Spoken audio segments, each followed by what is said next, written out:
ഇന്നത്തെ കാലത്ത് നമ്മൾ ഏറ്റവും കൂടുതൽ കണ്ടുവരുന്ന ജീവിതശൈലി രോഗങ്ങളിൽ ഒന്നാണ് പ്രമേഹം. നമ്മുടെ രക്തത്തിലുള്ള പഞ്ചസാര ദീർഘകാലമായിട്ട് കൂടി നിൽക്കുന്നത് വഴി ഇത് നമ്മുടെ ശരീരത്തിലുള്ള ഓരോ അവയവങ്ങളെയും ബാധിക്കുന്നുണ്ട്. ഹൃദയം, വൃക്ക, കരള്, അതേപോലെ നാഡികൾ, കണ്ണ് ഒക്കെ. അപ്പം ഇത് തടയാനായിട്ട് നമുക്ക് ചെയ്യാവുന്ന 5 മാർഗങ്ങൾ ഏതൊക്കെയാണെന്ന് നമുക്ക് നോക്കാം.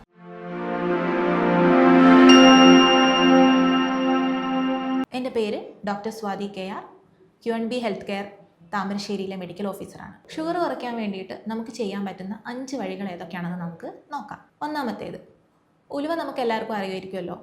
അപ്പം ദിവസവും 1 ടേബിൾ സ്പൂൺ ഉലുവ നമ്മൾ 1 ഗ്ലാസ് വെള്ളത്തിൽ തലേന്ന് തന്നെ കുതിർത്ത് വെക്കുക. എന്നിട്ട് പിറ്റേന്ന് രാവിലെ വെറും വയറ്റിൽ ഈ ഉലുവയും ഈ ഒരു വെള്ളവും നമ്മൾ കഴിക്കേണ്ടതാണ്. അപ്പം ഉലുവയിൽ ധാരാളം നാരുകളുണ്ട്. അപ്പം ഈ നാരുകൾ നമ്മുടെ വയറ് നിറഞ്ഞതായിട്ടുള്ള ഒരു ഫീല് നമുക്ക് ഉണ്ടാക്കി തരും. അതിൻ്റെ കൂടെ തന്നെ ഈ ഉലുവ കഴിക്കുന്നത് വഴി നമ്മുടെ ശരീരത്തിൽ നമ്മൾ കഴിക്കുന്ന ഭക്ഷണത്തിലുള്ള കാർബോഹൈഡ്രേറ്റ്സിൻ്റെ ആഗിരണം മന്ദഗതിയിലാക്കാനും ഈ നാരുകൾ നമ്മളെ സഹായിക്കും. അടുത്തതെന്ന് പറയുന്നത്, നമ്മുടെ ഭക്ഷണത്തിൽ ഒരുപാട് പച്ചക്കറികളും പ്രോട്ടീൻസും ഉൾപ്പെടുത്തുക എന്നുള്ളതാണ്. പച്ചക്കറികളിൽ നമുക്ക് ഓൾറെഡി അറിയാം നാരുകൾ കൂടുതലാണ്. അപ്പം ഇതുവഴി നമ്മുടെ ശരീരത്തിൽ എന്ത് ചെയ്യും, വയറ് നിറഞ്ഞ ആ ഒരു ഫീല് നമുക്ക് ഉണ്ടാക്കിത്തരാൻ നമ്മളെ സഹായിക്കും. പ്രോട്ടീൻസും ഇതേപോലെ തന്നെ നമ്മുടെ ശരീരത്തിൽ പ്രവർത്തിക്കുന്നതാണ്. അടുത്തതെന്ന് പറയുന്നത് വ്യായാമമാണ്. നമ്മൾ ദിവസവും ഒരു 30 തൊട്ട് 60 മിനിറ്റ് എങ്കിലും നമ്മൾ വ്യായാമം ചെയ്യുന്നത് നല്ലതാണ്. ഇപ്പം വ്യായാമത്തിൽ എന്ത് തന്നെ ആയാലും കുഴപ്പമൊന്നുമില്ല. ഇപ്പം നമ്മൾ ജോഗിങ്ങോ, റണ്ണിങ്ങോ, വാക്കിങ്ങോ, ക്ലൈംബിങ്ങോ, സ്വിമ്മിങ്, നീന്തലടക്കം നമുക്ക് ഉൾപ്പെടുത്താവുന്നതാണ്. അതിൽ തന്നെ ഇപ്പം ആഴ്ചയിൽ നമുക്ക് ഒരു 150 മിനിറ്റ് എങ്കിലും വേഗതേറിയ നടത്തം നമുക്ക് ശീലിക്കാം. അല്ലെങ്കിൽ 2-3 ദിവസങ്ങളിൽ നമ്മുടെ മസിൽസിനെയൊക്കെ സ്ട്രെങ്തൻ ചെയ്യുന്ന എക്സസൈസുകൾ നമുക്ക് ഉൾപ്പെടുത്താവുന്നതാണ്. അടുത്തത് നമുക്ക് ചെയ്യാൻ പറ്റുന്നത് നമ്മുടെ ശരീരഭാരം നിയന്ത്രിക്കുന്നതാണ്.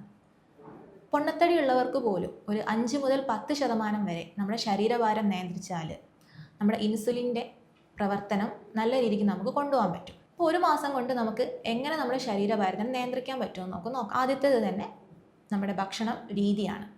ഭക്ഷണം എപ്പോഴും ചവച്ചരച്ച് നല്ല രീതിക്ക് ആസ്വദിച്ച് കഴിക്കുക. ഭക്ഷണത്തിൽ ഒരുപാട് പച്ചക്കറികളും അതുപോലെ തന്നെ പ്രോട്ടീൻസും നമ്മൾ ഉൾപ്പെടുത്തണം.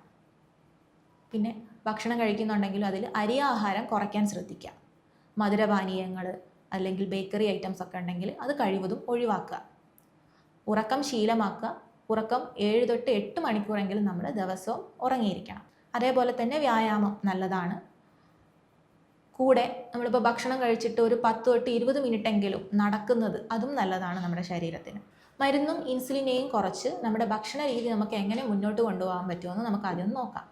പിന്നെ എപ്പോഴും മരുന്ന് ഉണ്ടെങ്കിൽ അതും ഈ ഒരു ഇൻസുലിനും നമ്മൾ ഒരിക്കലും ഡോക്ടറുടെ നിർദ്ദേശപ്രകാരം അല്ലാതെ നമ്മൾ കുറയ്ക്കാൻ പാടില്ല. രാവിലെ ഭക്ഷണത്തിൽ നമ്മൾ ഓൾറെഡി പറഞ്ഞ ഉലുവ വെള്ളം അത് നമുക്ക് ഉൾപ്പെടുത്താം. അതിൻ്റെ കൂടെ തന്നെ 2 മുട്ട, അതേപോലെ ചപ്പാത്തിയോ അല്ലെങ്കിൽ ദോശയോ ചെറിയ അളവിൽ നമുക്ക് ഉൾപ്പെടുത്താം. കൂടെ കുറച്ച് പച്ചക്കറികളും വേണം.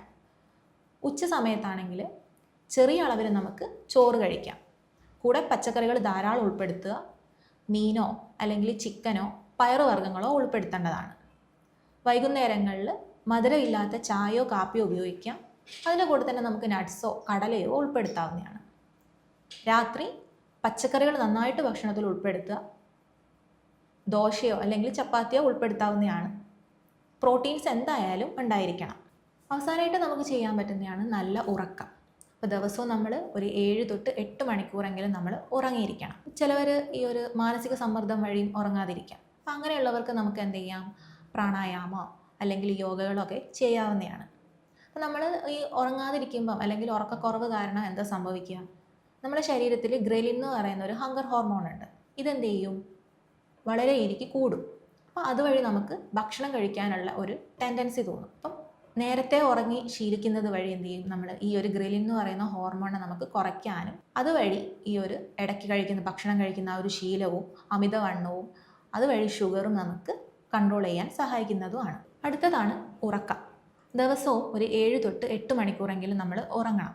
അപ്പം ഈ ഉറക്കക്കുറവ് കാരണം നമ്മുടെ ശരീരത്തിൽ ഗ്രലിൻ എന്ന് പറഞ്ഞ ഹോർമോൺ എന്ത് ചെയ്യും, കൂടും. ഈ ഹോർമോൺ എന്ന് പറയുന്നത് നമ്മളെ വിശപ്പിനുള്ള ഹോർമോണാണ്. അതേപോലെ തന്നെ ലെപ്റ്റിൻ എന്ന് പറയുന്നൊരു ഹോർമോൺ ഉണ്ട്. ആ ഹോർമോണിൻ്റെ അളവ് കുറയുകയും ചെയ്യും. അപ്പം ലെപ്റ്റിൻ നമ്മളെ സഹായിക്കുന്നത് നമ്മുടെ ശരീരത്തിൽ നമ്മുടെ വയറിനെ ഫില്ലായ രീതിക്ക് അല്ലെങ്കിൽ വയറ് നിറഞ്ഞ രീതിക്ക് ഒരു തോന്നലുണ്ടാക്കാനാണ്. അപ്പോൾ സ്വാഭാവികമായിട്ടും നമ്മൾ ഉറക്കം കുറയുന്ന സമയത്ത് ഇവ തമ്മിലുണ്ടാകുന്ന ഈ ഒരു വ്യത്യാസം കാരണം നമുക്ക് ഭക്ഷണം കഴിക്കാനുള്ള ഒരു ടെൻഡൻസി ഉണ്ടാകും. അപ്പം അതുകൊണ്ട് തന്നെ നമ്മൾ സ്ഥിരമായി 7 മണിക്കൂർ തൊട്ട് അല്ലെങ്കിൽ 8 മണിക്കൂർ നമ്മൾ ഉറക്കം ശീലമാക്കണം.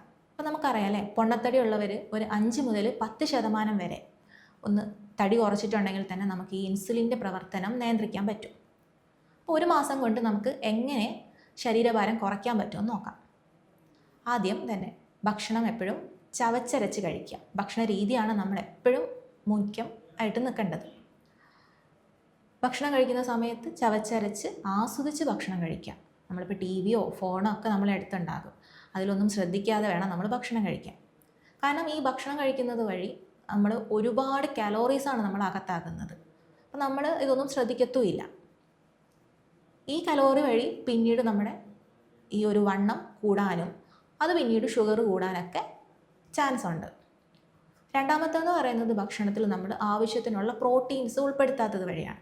അപ്പം നല്ല രീതിക്ക് ഭക്ഷണത്തിൽ പ്രോട്ടീൻസും അതുപോലെ തന്നെ പച്ചക്കറികൾ ഉൾപ്പെടുത്തുന്ന വഴി നമ്മുടെ വയറിൽ ഭക്ഷണങ്ങൾ ഉള്ളതുകൊണ്ട് തന്നെ നിറഞ്ഞ രീതിക്കൊരു ഫീൽ നമുക്ക് കിട്ടും. അപ്പോൾ അതുകൊണ്ട് തന്നെ നമുക്ക് പിന്നെ ഇടയ്ക്കിടയ്ക്ക് ഭക്ഷണം കഴിക്കാനുള്ളൊരു പ്രവണത ഉണ്ടാവില്ല. മൂന്നാമത്തെന്ന് പറയുന്നത് നമ്മുടെ ഉറക്കമാണ്. ദിവസവും 7 തൊട്ട് 8 മണിക്കൂർ നമ്മൾ ഉറങ്ങാൻ നോക്കണം. പിന്നെ വ്യായാമം നല്ലൊരു ശീലമാണ്. അതെപ്പോഴും ഒരു 30 തൊട്ട് 60 മിനിറ്റെങ്കിലും നമ്മൾ ദിവസവും ശീലിക്കേണ്ടതാണ്. അല്ലെങ്കിൽ ഭക്ഷണം കഴിച്ചിട്ട് ഒരു 10 തൊട്ട് 20 മിനിറ്റ് വരെയും നമുക്ക് നടക്കാം, അതും നല്ലതാണ്. അടുത്തത് മാനസിക സമ്മർദ്ദത്തിൻ്റെ നിയന്ത്രണമാണ്. നമ്മൾ ഈ സ്ട്രെസ്സ് കാരണം നമ്മുടെ വിശപ്പ് കൂടുകയും അതുവഴി നമ്മളെ അമിതവണ്ണത്തിലേക്ക് നമ്മൾ എത്തിക്കുന്നതുമാണ്. അതുപോലെ തന്നെ നമ്മുടെ ഭക്ഷണത്തിൽ നമ്മൾ മധുരങ്ങൾ, ബേക്കറി ഐറ്റംസ് ഇതെല്ലാം ഒഴിവാക്കാൻ ശ്രമിക്കുക. അതുപോലെ തന്നെ പഞ്ചസാര പറ്റുമെങ്കിൽ മുഴുവനായിട്ടും ഒഴിവാക്കാനും ശ്രമിക്കേണ്ടതാണ്. ഇതുമായി ബന്ധപ്പെട്ട് എന്തെങ്കിലും സംശയങ്ങളോ അല്ലെങ്കിൽ ഡോക്ടറുടെ കൺസൾട്ടേഷനോ ആവശ്യമുണ്ടെങ്കിൽ താഴെ കാണുന്ന നമ്പറുമായി ബന്ധപ്പെടുക. ഇനിയും ഒരു പുതിയ വീഡിയോ വരുന്നത് വരെ എല്ലാവർക്കും നന്ദി, നമസ്കാരം.